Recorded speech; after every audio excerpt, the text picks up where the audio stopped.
Ja točím. Daj mi 7 dní a ja ti ukážem, ako sa zbaviť závislosti na scrollovaní. Mám tu jedno menšie priznanie a to, že som sa nedávno pozrel na svoj screen time a ostal som v dosť veľkom zhrození, že čo som tam našiel. Som si myslel, aký som produktívny a zistil som, že som hodiny zabil tým, že som scrolloval Reelska, TikTok, YouTube, bez toho, aby som si toho bol úplne vedomý. Nebolo to tým, že by som bol lenivý alebo nedisciplinovaný. Bojoval som proti scrollovaní dosť zlým spôsobom.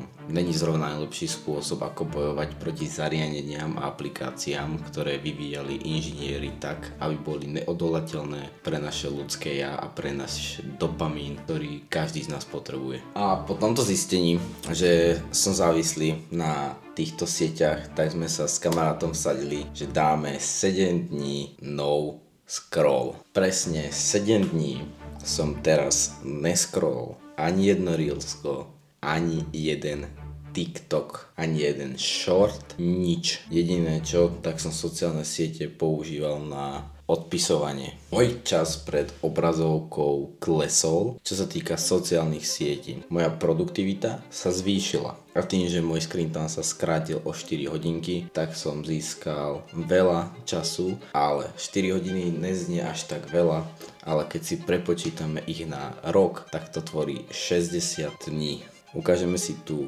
to, čo mi pomohlo pri tom, aby som nescrolloval celý tento týždeň.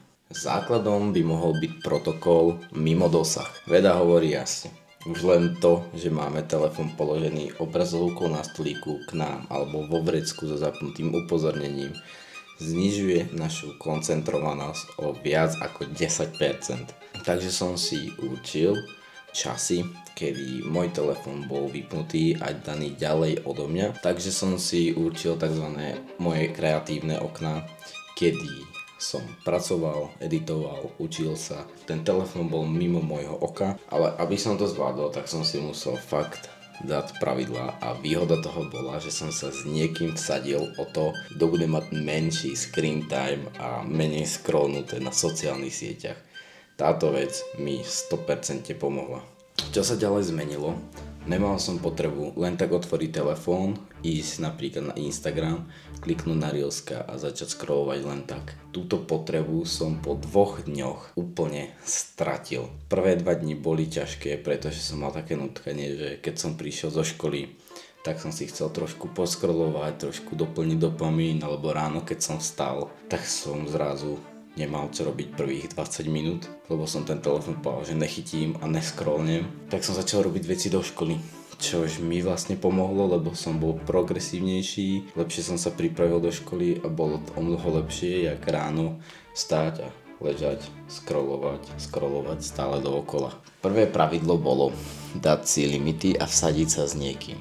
Druhé pravidlo bolo nastaviť si šedú obrazovku. Toto pravidlo som zavedol až po 3 dňoch, čo som v tomto bol a bolo to jedno z tých najlepších rozhodnutí. Zrazu sociálne siete pre mňa stratili takéto farebné kúzlo a ten telefón bol nezaujímavý tým, že som pozeral na čierno-bielú obrazovku. Bez tých žiarivých farieb bol ten môj telefón úplne nudný a môj mozog stratil tú potrebu si len tak odomýkať a preskúmovať kúzlo týchto farebných aplikácií. Takže som nemal ten pocit, že som musel každú chvíľu zobrať telefón, odomknúť, pozrieť čo je nové, zapnúť ho. Takto som ho 60-70 krát len tak zbytočne odomkol, bez toho, aby som sa dozvedel žiadnu informáciu, len preto, aby mi to buchlo do hlavy a dostal som nejaký dopamín. Za týchto 7 dní sa stalo vlastne toho veľa. Nešlo ani o to, že som ušetril toľko svojho voľného času a počas roku sa toho nazbiera. Zrazu som bol oveľa viac sústredenejší na školu.